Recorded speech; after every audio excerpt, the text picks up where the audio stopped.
Hello everyone, welcome to voice of story teller channel. ఈ వీడియోలో recent గా release అయిన Yakshini web series episode wise గా స్టోరీ ఎక్స్ప్లెనేషన్ అయితే చేయబోతున్నాను. ఇక లేట్ చేయకుండా స్టోరీలోకి వెళ్ళిపోదాం. మొత్తం 6 ఎపిసోడ్స్ ని ఇదే వీడియోలో స్టోరీ ఎక్స్ప్లెయిన్ అయితే చేస్తాను. కట్ చేస్తే నాగలోకానికి చెందిన మహాకాల్ ఒక నది లోపల ధ్యానంలో ఉంటాడు. అదే సమయానికి ఒక దేవాలయం దగ్గర ఒక అతను కొంతమందికి నాట్యం నేర్పిస్తూ ఉంటాడు. అతను కొంచెం దూరంలో ఒక అమ్మాయి నాట్యం చేస్తూ ఉండడం గమనిస్తాడు. ఆ అమ్మాయి ఎవరో కాదు, మనిషి రూపంలో ఉన్న యక్షిని మాయా అనే పేరుతో అతనికి దగ్గరై శారీరకంగా కలుస్తుంది. శృంగారం జరిగే సమయంలో మాయా తన కంటి రంగు మారిపోతూ పొడవాటి గోర్లు పెరుగుతూ యక్షినిగా మారిపోయి అతన్ని ఘోరంగా చంపేస్తుంది. మాయా యక్షినిగా మారి మానవుణ్ణి చంపడం నదిలో ధ్యానం చేస్తున్న మహాకాల్ కి తెలిసిపోతుంది. మహాకాల్ చాలా ఆగ్రహంతో ఆ నదిలో నుంచి బయటకు వచ్చి తనతో ఉన్న భైరవకి ఈ విధంగా చెప్తాడు. ఆ యక్షిని తన శాపం పోగొట్టుకోవడానికి 99వ వాడిని కూడా బలి తీసుకుందని, ఇక తను చివరిగా 100వ వాడిని చంపకుండా మనం ఎలాగైనా ఆపాలని చెప్పి మహాకాల్ భైరవకి చెప్తాడు. కట్ చేస్తే యక్షిని మాయా దగ్గర ఒక బొమ్మ ఉంటుంది. ఆ బొమ్మని భద్ర అని పిలుస్తుంటుంది. మాయా భద్రతో ఈ మనుషులకి శృంగారం అంటే మహా ఇష్టం, అదే వాళ్ళ బలహీనత, మన బలం. ఇక్కడ మన పని ఇంతటితో అయిపోయింది, మనము వెంటనే ఇక్కడ నుంచి వెళ్ళిపోవాలి, విధి ఎలా మనని నడిపిస్తే అలా వెళ్ళాలి అని చెప్పి ఆ ఊరు నుంచి మాయా వెళ్ళిపోతుంది. కట్ చేస్తే కథ మళ్ళీ మహాకాల్ దగ్గరికి వస్తుంది. మహాకాల్ దగ్గర ఉన్న భైరవ మహాకాల్ని యక్షిని ఎక్కడ ఉందో మీ తపోశక్తి ద్వారా తెలుసుకోలేరా అని మహాకాల్ని అడుగుతాడు. మాయా యక్షినిగా మారినప్పుడే తన తపోశక్తితో తెలుసుకోగలనని, కానీ తను కలయిక జరిగే సమయంలో తప్ప మిగతా సమయంలో మనిషి రూపంలో ఉంటుందని, అందుకే తనని కనిపెట్టలేకపోతున్నానని మహాకాల్ చెప్తాడు. ఆ మాయా ఇప్పటి వరకు 99 మందిని చంపింది, ఇక 100వ వాడిని చంపాలి. ఆ 100వ వాడు బ్రహ్మచారి అయ్యుండి ప్రాణాన్ని సైతం లెక్క చేయకుండా చనిపోవడానికి సిద్ధమైన వాడు అయ్యుండాలి.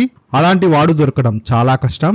మాయాకి అలాంటి వాడు దొరికేలోపు మనం ఎలాగైనా ఆ మాయాని పట్టుకోవాలని, లేదంటే తన శాప విమోచం అయిపోతుందని మహాకాల్ భైరవని హెచ్చరిస్తాడు. కట్ చేస్తే మన స్టోరీ హీరో కృష్ణని చూపిస్తారు. కృష్ణ 30 ఏళ్ళు వచ్చినా ప్రేమించే పెళ్లి చేసుకోవాలని ఇంకా పెళ్లి చేసుకోకుండా ఉంటాడు. వాళ్ళ ఇంట్లో వాళ్ళంతా పెళ్లి చేసుకోమని చాలా ఫోర్స్ చేస్తుంటారు. కృష్ణ లవ్ మోటెల్ అనే హోటల్లో మేనేజర్ గా వర్క్ చేస్తుంటారు. అక్కడ కూడా కృష్ణకి ఫ్రెండ్స్ నుంచి పెళ్లి చేసుకోమని ఫోర్స్ వస్తూ ఉంటుంది. కానీ కృష్ణకి తనని అర్థం చేసుకున్న అమ్మాయి ఇంకా అస్సలు దొరకదు. కట్ చేస్తే మాయా ఒక కంపెనీలో హెచ్ఆర్ గా జాయిన్ అవుతుంది.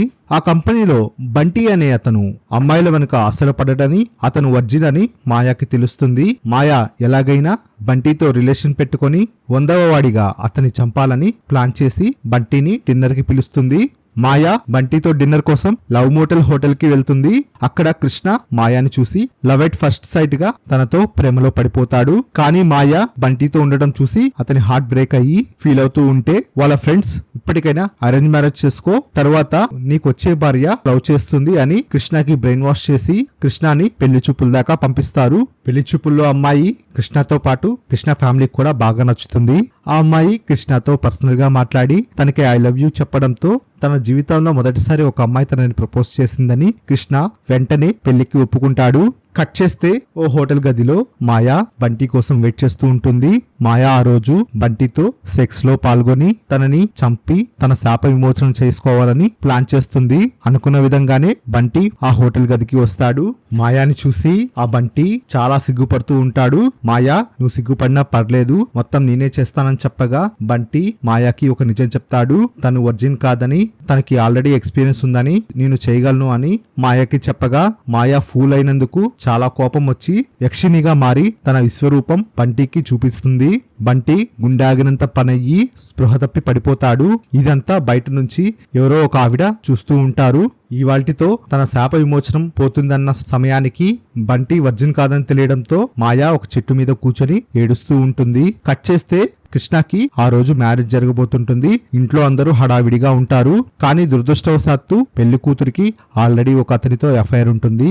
తను ఫోన్ లో నువ్వేమి కంగారు పడొద్దని, మన రిలేషన్ ఇలాగే కంటిన్యూ చేద్దాము, నాకు ఓ బకరా దొరికాడని కృష్ణ గురించి ఫోన్ లో తన లవర్ కి చెప్తూ ఉండగా కృష్ణ ఇదంతా వినేస్తాడు. దాంతో కృష్ణ ఆ పెళ్లి క్యాన్సిల్ చేసుకొని అక్కడి నుంచి బయటికి వచ్చేస్తాడు.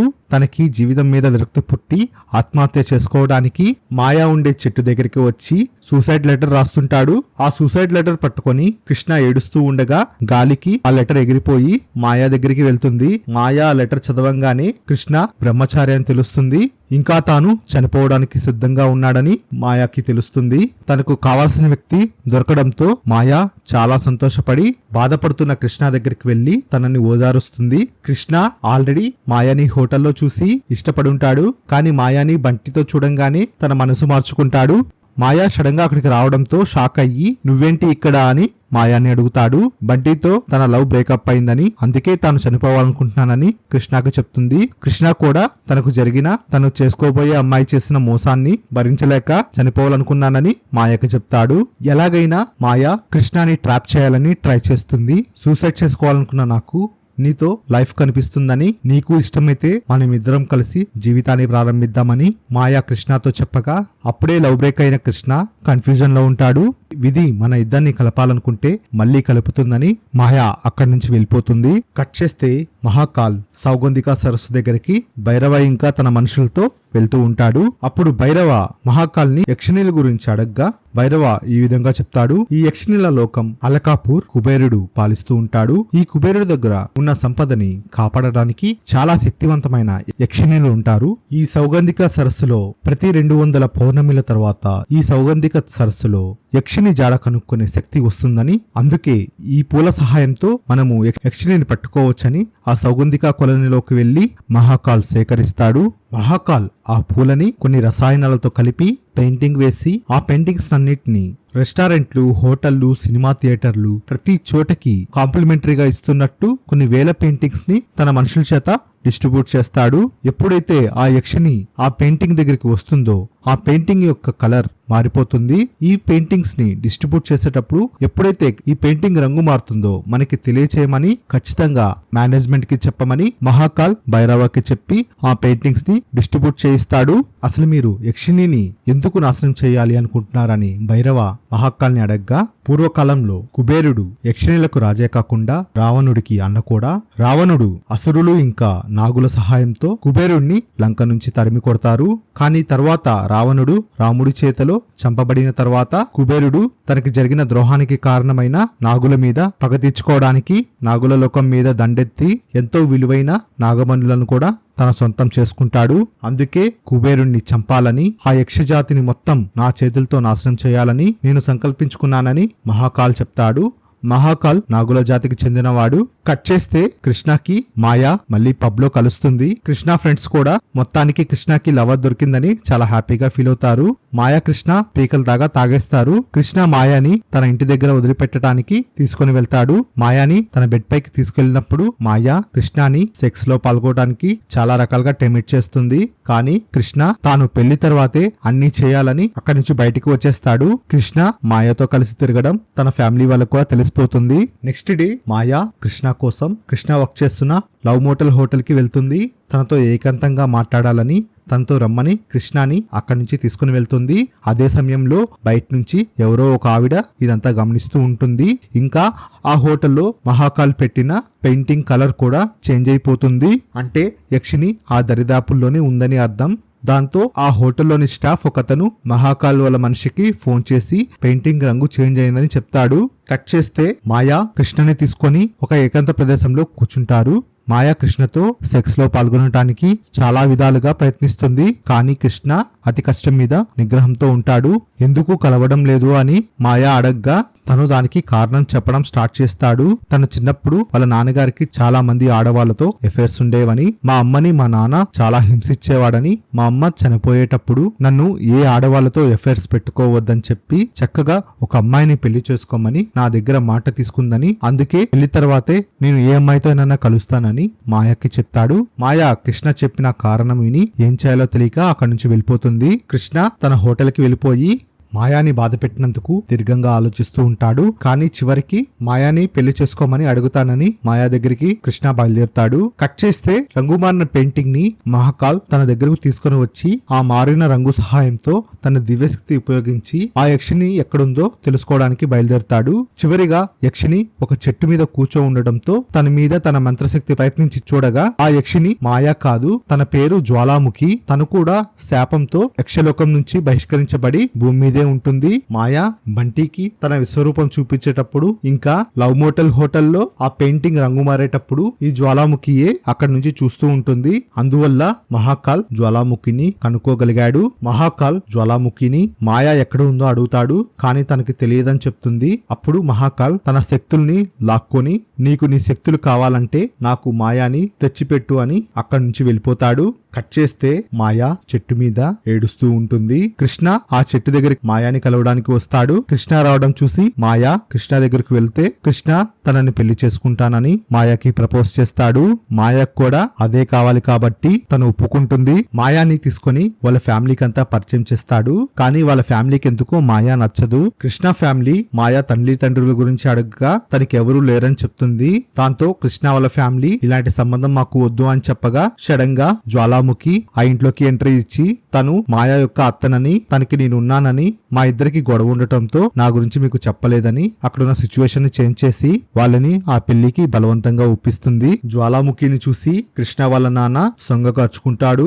జ్వాలాముఖి వెంటే పడుతూ ఉంటాడు. ఇక లేట్ చేయకుండా కృష్ణ పెళ్లి కార్డులను కూడా పంచుతూ ఉంటాడు. తను వర్క్ చేస్తున్న హోటల్ కి పెయింటింగ్ బహుమతిగా ఇచ్చిన మహాకాల్ కి కూడా మ్యారేజ్ కి ఇన్విటేషన్ ఇద్దామని కృష్ణ మహాకాల్ ఇంటికి వెళ్తాడు. మహాకాల్ కి పెళ్లికి ఇన్వైట్ చేసి బయటికి వస్తాడు. ఇంకా తనకి ఏదో చెప్పడం మర్చిపోయి మళ్ళీ ఇంట్లోకి వెళ్లి మహాకాల్ కోసం వెతుకుతూ ఉండగా తను ఒక రూమ్ లో శవాన్ని ముందు పెట్టుకుని క్షుద్ర పూజలు చేస్తూ ఉండటం కృష్ణ చూస్తాడు.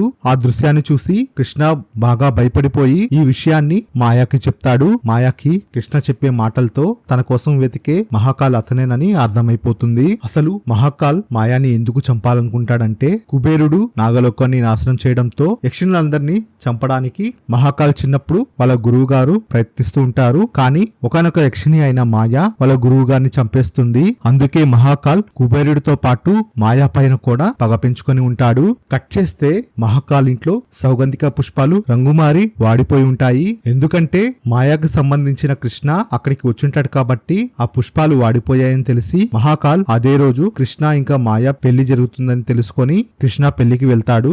మాయా విశ్వరూపం చూసి కోమాలేకపోయిన బంటి కూడా కోమాల నుండి బయటికి వచ్చి ఆ రోజు మాయాకి పెళ్లి జరుగుతుందని తెలుసుకొని కృష్ణ ఇంటికి వచ్చి కృష్ణకి ఈ పెళ్లి చేసుకోవద్దు, తను మనిషి కాదు అని చెప్తూ ఉంటాడు. ఇంతలో మాయా అక్కడికి రావడంతో బంటి అక్కడి నుంచి పారిపోతాడు. మాయా చాలా కంగారుగా ఉంటుంది. అతను చూసి మాయా భయపడిపోయి కృష్ణతో మన పెళ్లి ఆపడానికి చాలా మంది ట్రై చేస్తున్నారని, నాకు ఎందుకో ఈ పెళ్లి ఆగిపోతుందని భయమేస్తుందని కృష్ణకి ఎలాగోలా ఒప్పించి అక్కడి నుంచి ఇద్దరు పారిపోయి ఎక్కడో దూరంగా పెళ్లి చేసుకుంటారు. మహాకాల్ కృష్ణ ఇంట్లో ఉన్న జ్వాలాముఖిని తన శక్తితో బంధించి మాయా ఎక్కడని అడగ్గా తను ఎక్కడికో వెళ్లిపోయిందని తనకు తెలియదని చెప్పగా మహాకాల్ మాయాని వెతుక్కుంటూ వెళ్తాడు. కానీ జ్వాలాముఖి మహాకాల్ ని మాయ చేసి తను వేరే లోకం వెళ్లేటట్టు చేస్తుంది. కృష్ణ మాయాని తీసుకొని లేచిపోయి పెళ్లి చేసుకుని వచ్చినందుకు కృష్ణ వాళ్ళ ఇంట్లో అందరూ కృష్ణని కోపడుతూ ఉంటారు. ఆ రోజు కృష్ణకి శోభనం జరుగుతుంది. మాయా యక్షినిగా మారి కృష్ణని చంపేలోపు ఎవరో బయట నుంచి తలుపు కొడతారు. కృష్ణ వెళ్లి చూడగా అక్కడ కృష్ణ వాళ్ళ నాన్న చనిపోయారని తెలుస్తుంది. దాంతో కృష్ణ ఇంకా మాయా శోభనం వాయిదా పడుతుంది. మరోపక్క మహాకాల్ ఏదో లోకంలో తిరుగుతూ ఉంటాడు. తనకి భూలోకం ఎలా రావాలో ఏమాత్రం తెలియదు. తన గురుజీ కనపడట్లేదని భైరవ తన మంత్రశక్తితో తన గురువుని వెతకడానికి ట్రై చేస్తూ ఉంటాడు. కట్ చేస్తే బంటి కృష్ణ ఇంటికి వస్తాడు. మాయా బంటిని చూసి నువ్వెందుకు ఇక్కడికి వచ్చావని బంటిని అడుగుతుంది. మాయా యక్షిని అని బంటికి తెలుసు కాబట్టి బంటి పైబడుతూ నేను కోమాలోకి వెళ్ళిన తర్వాత నా ఉద్యోగం పోయిందని, అందుకే ఈ ఇన్సూరెన్స్ కంపెనీలో జాయిన్ అయ్యా అని చెప్పి చనిపోయిన మీ మామగారికి ఇన్సూరెన్స్ ఉంది అందుకే వచ్చానని చెప్తాడు. వాళ్ళ మామగారు డెత్ సర్టిఫికేట్ ఇంకా కొన్ని డాక్యుమెంట్స్ తీసుకొని బంటి అక్కడి నుంచి వెళ్ళిపోతాడు. కట్ చేస్తే నెక్స్ట్ డే మళ్ళీ బంటి వస్తాడు. మళ్ళీ ఎందుకు వచ్చావు అని అడగ్గా మాయాకి మీరేమో మీ మామయ్య హార్ట్ స్ట్రోక్ తో చనిపోయారని చెప్పారు, కానీ డెత్ సర్టిఫికేట్ లో ఎవరో తన ఎముకలు విరిచి చంపేశారు అని ఉంది అని చెప్పి ఆ డెత్ సర్టిఫికేట్ మాయా చేతికి ఇచ్చి వెళ్ళిపోతాడు. కట్ చేస్తే కృష్ణ లవ్ మోటల్లో ఉన్నప్పుడు తనని కలవటానికి కలవటానికి జ్వాలాముఖి వచ్చిందని వాళ్ళ స్టాఫ్ చెప్తాడు. కృష్ణ తనను కలవడానికి వెళ్తాడు. మాయ ఆ డెత్ సర్టిఫికేట్ చూడగానే తనకి జ్వాలాముఖి పైన అనుమానం వచ్చి జ్వాలాముఖిని కలుస్తుంది. ఎందుకు అతన్ని చంపావని జ్వాలాముఖిని అడగ్గా నీ శోభనం ఆపటానికి తనను చంపానని, నువ్వు నీ శాపం విముక్తి పొంది అల్కాపురికి వెళ్లడం నాకు ఇష్టం లేదని అందుకే ఇదంతా చేశానని చెప్తుంది. దాంతో మాయాకి కోపం వస్తుంది. ఇద్దరు ఒకరిపై ఒకరు దాడి చేసుకుంటూ ఫైట్ చేసుకుంటారు.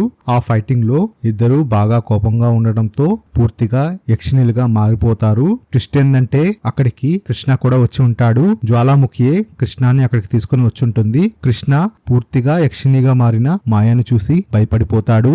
మాయ జ్వాలాముఖిని ఓడించి తెలుసో తెలియకో నా ప్రాణాలు నాకు నువ్వు సహాయం చేస్తున్నావని అందుకే నిన్ను చంపకుండా వదిలిపెడుతున్నానని చెప్పి అక్కడి నుంచి వెళ్ళిపోతుంది. అప్పటి నుంచి కృష్ణ మాయను చూస్తే భయపడుతూ ఉంటాడు. కానీ మాయకి ఏం అర్థం కాదు. మాయ తనతో కలవడానికి ఎంత ట్రై చేస్తున్నా కృష్ణ భయపడుతూ తప్పించుకుంటూ ఉంటాడు. కృష్ణ తన నుంచి తప్పించుకోవడానికి అయ్యప్ప స్వామి మాల కూడా వేస్తాడు. కానీ వాళ్ళ ఇంట్లో వాళ్ళు కృష్ణాన్ని తిట్టి మాల తీయించేస్తారు. కృష్ణ ఎందుకు ఇలా చేస్తున్నాడో అర్థం కాక మాయ ఆలోచిస్తూ ఉంటుంది. మాయ ప్రతిసారి తనతో కలవడానికి ట్రై చేస్తూ ఉండటంతో కృష్ణ అక్కడి నుంచి తప్పించుకొని వచ్చి బంటిని కలుస్తాడు. బంటికి కూడా మాయ మనిషి కాదని తెలుసు కాబట్టి బంటి సహాయం అడగడానికి కృష్ణ బంటి దగ్గరికి వెళ్తాడు. బంటి కృష్ణతో ఏం చెప్తాడంటే తనకి కావాల్సింది వర్జిన్ అని, అందుకే నువ్వు నీ వర్జినిటీ కోల్పోవడానికి తనకి తెలిసిన వ్యభిచార గృహం ఉందని అక్కడికి వెళ్లి నీ వర్జినిటీ పోగొట్టుకో అని, తర్వాత ఆ యక్షిని నేను వదిలిపెట్టి వెళ్ళిపోతుందని బంటి కృష్ణకి ఐడియా ఇస్తాడు. కృష్ణకి అలా చేయడం ఇష్టం ఉండదు. కానీ మాయా నుంచి తప్పించుకోవడానికి ఆ వేశ్య గృహానికి వెళ్తాడు. తీరా అక్కడ చూస్తే ఆ వేశ్య రూపంలో ఉండేది ఎవరో కాదు మాయానే. మాయాని చూసి భయపడి అక్కడ నుంచి ఇంటికి వచ్చేస్తాడు. దీంతో మాయాకి కృష్ణకి తను యక్షిణి అని తెలిసిపోయిందని అర్థమవుతుంది. ఇక మాయాకి తన సహనం కోల్పోతుంది. కృష్ణ వాళ్ళ ఇంటికి వెళ్లి కృష్ణకి వాళ్ళ కుటుంబ సభ్యులకి తన యక్షిణి విశ్వరూపాన్ని వాళ్ళందరికీ చూపించి నీకు ఒక్కరోజు మాత్రమే గడువు ఇస్తున్నాను, తనతో వచ్చి కలవమని కృష్ణకి వార్నింగ్ ఇచ్చి మాయా వెళ్ళిపోతుంది. కట్ చేస్తే మహాకాల్ శిష్యుడు భైరవ తన మంత్రశక్తి ఉపయోగించి వాళ్ళ గురూజీ అయిన మహాకాల్ ని ఆ వింత లోకం నుంచి కాపాడి భూలోకంకి రప్పిస్తాడు. మహాకాల్ జ్వాలాముఖిని భయపెట్టి జ్వాలాముఖి సహాయాన్ని కూడా తీసుకుంటాడు. కట్ చేస్తే కృష్ణ వాళ్ళ ఇంట్లో మాయా తన చేతిలో ఉన్న భద్ర బొమ్మతో ఈ విధంగా చెప్తూ ఉంటుంది, నన్ను ఇప్పటి వరకు చాలా మంది మోసం చేశారని, కానీ కృష్ణ మాత్రమే నిజాయితీగా ప్రేమించాడని, అలాంటి వాడిని ఎలా చంపను అని మాయా బాధపడుతూ ఉంటుంది. నిజానికి మాయ మొదటిసారిగా ప్రేమలో పడింది ఆ మహాకాల్తోనే. మహాకాల్ మాయ పైన పగతో తనని లొంగ తీసుకోవడానికి ప్రేమించినట్టు మాయతో నటిస్తాడు. మాయా మాత్రం మహాకాల్ని నిజంగా ప్రేమిస్తుంది. కానీ మహాకాల్ మాయాని నాగలోకం తీసుకుని వెళ్లి చిత్రహింసలు పెడతాడు. అప్పుడు మాయాకి అర్థమవుతుంది మహాకాల్ తన పైన పగ తీర్చుకోవడానికి ఇదంతా చేశాడని, తనను ప్రేమించినట్టు మోసం చేశాడని అర్థమవుతుంది. కానీ మాయా ఎలాగోలా నాగలోకం నుంచి తప్పించుకొని తిరిగి అల్కాపురంలోకి ప్రవేశించడానికి ట్రై చేస్తున్నప్పుడు కుబేరుడు ప్రత్యక్షమై నీవు మానవుణ్ణి ప్రేమించి శారీరకంగా కలిశావని, అందుకే నీకు శాశ్వతంగా అల్కాపురం నుంచి బహిష్కరిస్తున్నామని తనకి శాపమిస్తాడు. తనని క్షమించమని మాయా ప్రార్థించగా తనకి చివరి అవకాశంగా 100 మంది మానవుల్ని నువ్వు హరించితే గాని ఈ శాపం వదలదని, ఇంకా 100వ మానవుడిని చంపేటప్పుడు అతను ఆ జన్మ బ్రహ్మచారి అయి ఉండి చనిపోవడానికి కూడా సిద్ధంగా ఉండే మానవుడిని చంపితేనే నీ శాపం విముక్తి అవుతుందని కుబేరుడు మాయాకి శాపమిస్తాడు. కట్ చేస్తే కృష్ణ మాయా ఉన్న గదిలోకి వస్తాడు. కృష్ణ మాయాని సిన్సియర్ గా లవ్ చేయడంతో తన జీవితం ఎలాగో తాను ఎన్నటికీ పొందలేను అనుకున్న ప్రేమని మాయా ద్వారా పొందేనని, కనీసం తన చావు ద్వారా అయినా తను శాప విముక్తి పొందుతుందని తనను తాను సాక్రిఫైస్ చేసుకోవడానికి మాయాతో కలవడానికి వస్తాడు. మాయా కృష్ణ దగ్గర అవుతున్న సమయంలో సడన్ గా మహాకాల్ అక్కడికి వచ్చి మాయాని బంధించి అక్కడి నుంచి తీసుకుని వెళ్ళిపోతాడు. కృష్ణ ఇదంతా మర్చిపోదామని ఎంత ట్రై చేసినా మాయా తనకు గుర్తొస్తూనే ఉంటుంది. మాయా గురించి ఆలోచిస్తూ ఆ గదిలో విరిగి పడిపోయిన మాయా యొక్క బొమ్మ ముక్కల్ని కలపగా ఆ బొమ్మలోని భద్ర ప్రత్యక్షమవుతాడు. అతను చూసి కృష్ణ చాలా భయపడగా భద్ర కృష్ణతో మాయా కూడా నిన్ను చాలా నిజాయితీగా ప్రేమిస్తుందని, తను ఇదంతా చేసేది తను ఈ స్వాపవిముక్తి పొంది తన లోకాన్ని రక్షించుకోవడానికే ఇంత ప్రయత్నం చేస్తుందని మాయాని అపార్థం చేసుకోవద్దని చెప్పి భద్ర కృష్ణకి చెప్తాడు. మహాకాల్ యక్షిణీ లోకాన్ని నాశనం చేయడానికి కంకణం కట్టుకో ఉన్నాడని, అందుకే తన శాప విముక్తి కోసం ఇంతమందిని చంపాలని తెలిసినా వేరే దారి లేక మాయా ఇదంతా చేస్తుందని కృష్ణకి భద్ర జరిగిందంతా ఎక్స్ప్లెయిన్ చేస్తాడు. భద్ర చెప్పింది విన్నాక కృష్ణ మాయా ఇలా ఎందుకు చేస్తుందో పూర్తిగా అర్థమవుతుంది. అల్కాపురానికి వెళ్ళడానికి గుప్త మందిరం దగ్గర ఒక రహస్య మార్గం ఉందని జ్వాలాముఖి సహాయంతో మహాకాల్ ఆ గుప్త మందిరానికి దారి తెలుసుకొని మాయాని అక్కడికి తీసుకుని వెళ్తున్నాడని భద్ర కృష్ణకి చెప్పి ఆ ప్రదేశానికి తీసుకుని వెళ్తాడు. వీళ్ళు వెళ్లేలోపే మహాకాల్ మాయాని అక్కడ బంధించి ఆ అల్కాపూర్ పోవడానికి ద్వారం ప్రత్యక్షమవడానికి మాయాని ఉపయోగించి క్షుద్ర పూజలు చేస్తూ ఉంటాడు. భద్ర నేను జ్వాలాముఖితో మాట్లాడాలని, నేను వచ్చేలోపు మహాకాల్ చేసే పూజలకి ఆటంకం కల్పించమని కృష్ణకి చెప్పి అక్కడి నుంచి మాయమైపోతాడు. కృష్ణ మహాకాల్ చేసే పూజల్ని ఆపడానికి తను శ్రాయశక్తులు ప్రయత్నిస్తూ ఉంటాడు. కానీ మహాకాల్ యొక్క మనుషులు కృష్ణాని ఆపుతూ ఉంటారు. కట్ చేస్తే భద్ర జ్వాలాముఖి దగ్గరికి వెళ్లి ఎందుకు ఇలా చేస్తున్నావు అని జ్వాలాముఖిని అడగ్గా మాయా నాకు ప్రతి విషయంలో పోటీ వస్తుందని, అందుకే తనంటే నాకు ఇష్టం లేదని భద్రాకి జ్వాలాముఖి చెప్తుంది. మాయా పోరాడేది తన కోసం కాదని, మన కోసం, మన జాతి కోసమని, మన యక్షిణీల జాతిని కాపాడడానికి మాయ ఇంత కష్టపడుతుంది, నువ్వు ఖచ్చితంగా సహాయం చేయాలని చెప్పి భద్ర జ్వాలాముఖికి బాగా బ్రెయిన్ వాష్ చేస్తాడు. ఈలోగా మహాకాల్ యొక్క పూజలు ఫలించి అల్కాపూర్ కి వెళ్ళడానికి ద్వారం ప్రత్యక్షమవుతుంది. మహాకాల్ ఏమాత్రం ఆలస్యం చేయకుండా ఆ ద్వారం యొక్క మెట్లు ఎక్కుతూ ఉంటాడు. సడన్ గా జ్వాలాముఖి అక్కడికి ప్రత్యక్షమవుతుంది. ఎలాగైనా తన యక్షిణీ జాతిని కాపాడుకోవడానికి జ్వాలాముఖి తనను తాను అర్పించుకోవడానికి సిద్ధమయ్యి తనకింకా శ్వాప విమోచనం పోలేదు కాబట్టి ఆ ద్వారంలో ప్రవేశించడానికి ట్రై చేస్తుంది. దాంతో అక్కడ ఓ పెద్ద పేలుడు జరుగుతుంది. ఆ పేలుడులో జ్వాలాముఖి ఇంకా మహాకాల్ ఇద్దరు మాడి మసయ్యి ప్రాణాలు కోల్పోతారు. అక్కడున్న కృష్ణ మాయాతో మనం లేట్ చేయకుండా కలుద్దామని, నేను ఎప్పుడో చనిపోవాల్సిన వాడినని, కానీ నీ వల్లే నేను ఇంకా బతికి ఉన్నానని, నా చావు వల్లైనా నీకు ఈ శాప విముక్తి జరిగి నువ్వు అల్కాపూర్ వెళ్లి హ్యాపీగా ఉండని కృష్ణ మాయతో చెప్తాడు. కానీ మాయ కూడా కృష్ణని ప్రేమిస్తుంటుంది. ఇద్దరు కిస్ చేసుకుంటూ ఉండగా మాయా యక్షిణిగా మారిపోవడం చూపిస్తారు. ఇంతటితో ఈ కథ అయిపోతుంది. యక్షిణి సీజన్ 2 రాగానే నేను ఖచ్చితంగా ఎక్స్ప్లెయిన్ చేస్తాను. అప్పటి వరకు ఛానల్ ని ఫాలో అవుతూ ఉండండి. మీకు నా స్టోరీ ఎక్స్ప్లెనేషన్ నచ్చినట్లయితే ప్లీజ్ ఈ వీడియోకి ఒక లైక్ చేయండి. మీరు ఈ ఛానల్ ఫస్ట్ టైం చూస్తున్నట్లయితే ఛానల్ కి సబ్స్క్రైబ్ చేసుకోవడం మర్చిపోవద్దు. Thanks for watching this video.